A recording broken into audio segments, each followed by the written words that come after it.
suppose it helps if I actually film an introduction to this video. So welcome to this video.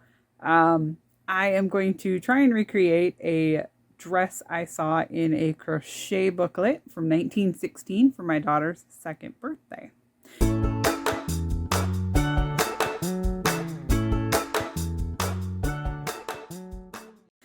So I made her birthday outfit for her 1st birthday last year, and it was a onesie that I ironed letters on that said 1, and then I made her a little pink tutu to go with it. So I figured, well, 2nd birthday, let's make another pretty dress. So I have cast on all these. I'm right there. And it is going to be way too big on Dorothy. So I'm going to have to, I think this middle motif is fine, but I'm going to have to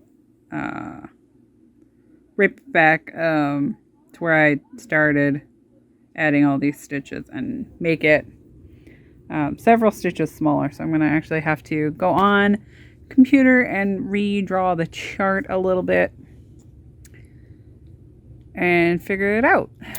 The pattern that I'm using to crochet the fillet crochet part of the dress is from the Busilla Blue Book number 3, and it's on antiquepatternlibrary.org. I will post a link below. But the dress that I'm doing, it looks like it was a kit thing that you could do. That's the wrong page. Because it says package outfit 1 and 3 years 75 cents, 5 years 85 cents, 7 year $1. So assume be like a pre-printed thing, and you would make the fillet crochet yoke, and then the little belt tabs and the sleeve edging, and then just kind of assemble the dress. It looks like it's just a basic T-shape all-in-one sleeve dress pattern. So I am looking for just a quick one that I can copy real easily and sort of fake the look. I don't think it's a T-shape necessarily. I was looking on Pinterest and I found a children's pattern, and I think that this looks a lot more similar to the image. And my crochet pattern's from 1916, and this is from 1915. So I think that this pattern is far more likely to work for the look that we're going for, and just instead of doing 2 tiers of skirt, just do 1. The original pattern for the yoke, instructions, and here is what I came up with that I think will work. I don't know about this, the depth of the neck hole, so I'll have to see about that, but excuse me. But when I held it up to Dorothy, I counted over. There was about 8 open spaces on either side to get right to about shoulder, which I think will work really nice with that. So I'm going to give my adjusted pattern a go and see what it turns out like. Adjusted version, and I think that's definitely going to work a lot better. Yeah? I have the basic yoke finished. Fits pretty good. It's definitely gonna work. Do I think a slip stitch around it with a peacock or peacoat. And then I'll work on the belt tabs. All right, I have the yoke all finished. I have all 4 of the belt tabs, I guess you could call them, finished.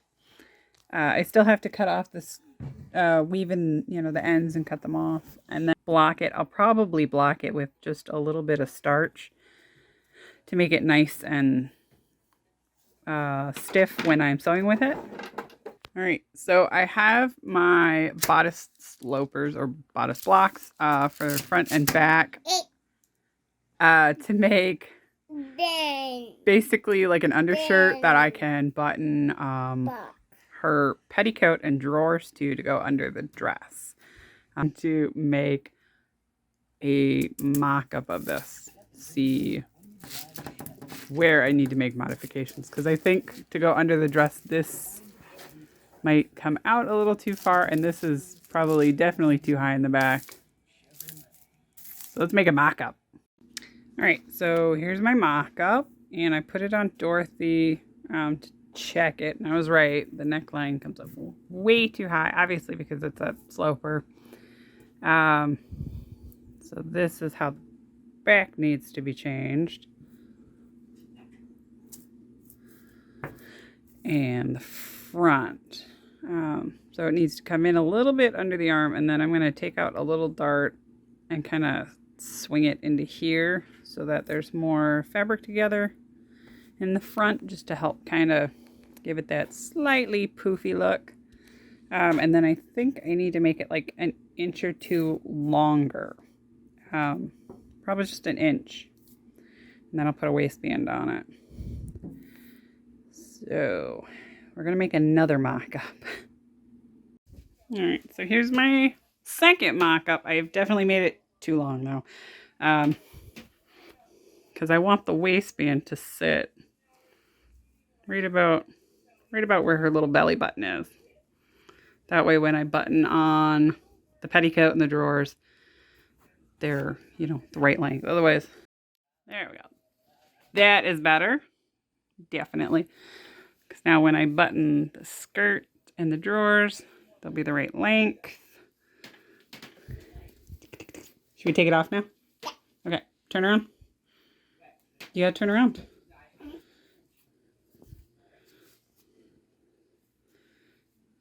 Loosely, sloppily gathered the drawers into the waistband the other day, and I tried them on Dorothy. Waist fits great. The seat depth works great. The only thing I need to change is the length. They were way too long on her. And considering that this is not an actual pattern, this is actually just the cutting guide for a pair of drawers.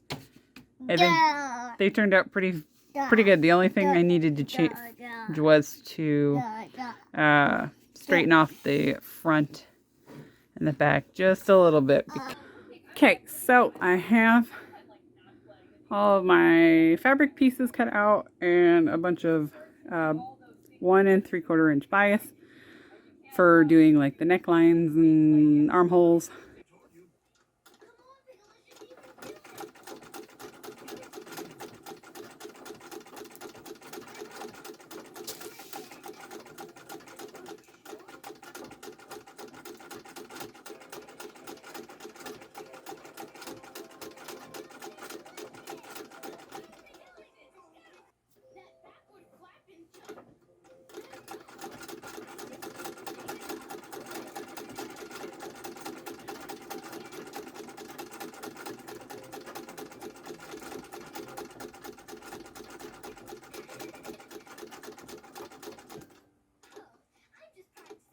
So I've got the waistband sewn on, and bias is on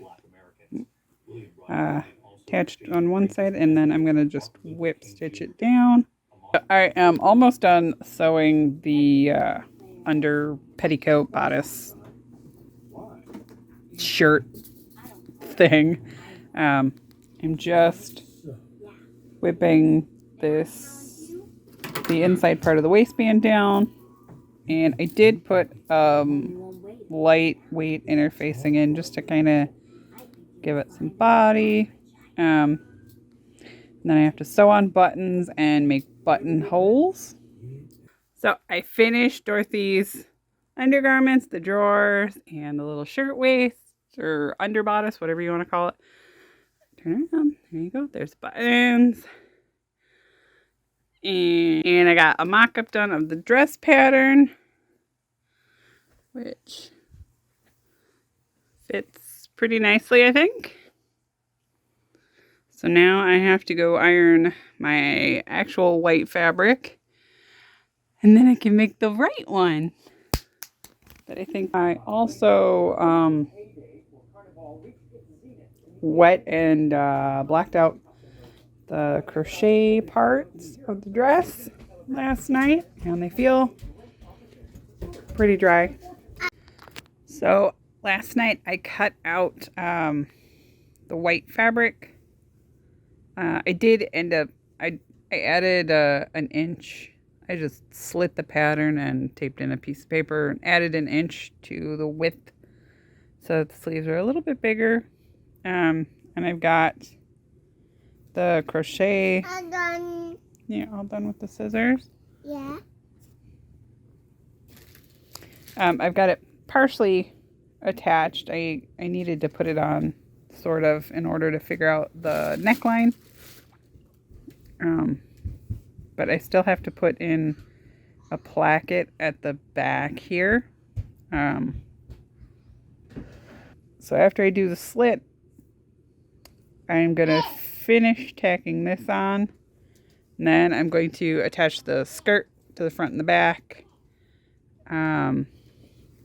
Because this needs to be gathered down just a little bit for that sort of pigeon-breasted blousiness. So I'm going to sew the skirt onto the front, the skirt piece onto the back, and then sew up starting under the arm and then all the way down on both sides, and then hem it. And then put on my little belt tabs. And I have to make a belt still. So I'm making progress. It's Thursday. I am making progress. So quick reminder. Here is our inspiration image and pattern. And here is the final dress. I didn't do the little trim for the sleeves. I think it looks super cute without it, and quite frankly, I'm ready to be done with this. So we have a little undershirt and drawers, and a cute dress with a hair bow possibly. We'll see how Dorothy tolerates that. We have a little button, a slit so I can get this over her big head. And our belt loops are attached.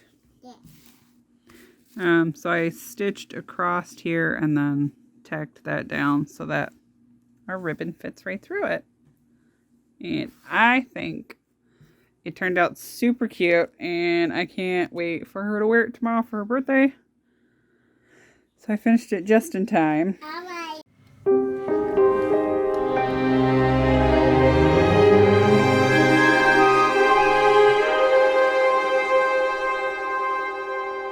So some final thoughts. Did I create a historically accurate 1916 children's dress? No. Was it my intention to do that? Also no. Really my goal was just to make a cute dress for my daughter's birthday, and I saw a cute pattern and kind of just went with the idea. I think personally that if I were hard pressed to go to an event where you needed circa 1916 clothing, she would fit right in. It is pretty close looking to the picture that I picked. It has the same silhouette. It has the look. And really, at the end of the day, that's what I wanted. Something that has the look, the feel of the time period. She's a tiny human. She's really hard to get to sit still. She pretty much doesn't stop moving from the time she wakes up till she goes to bed. So to be able to get something that looks even moderately historical is, I think, a win for me. And really, at her age, I'm just kind of trying to make some pretty dresses that maybe someday I can pass down to her kids or even Talon, her older brother's kids.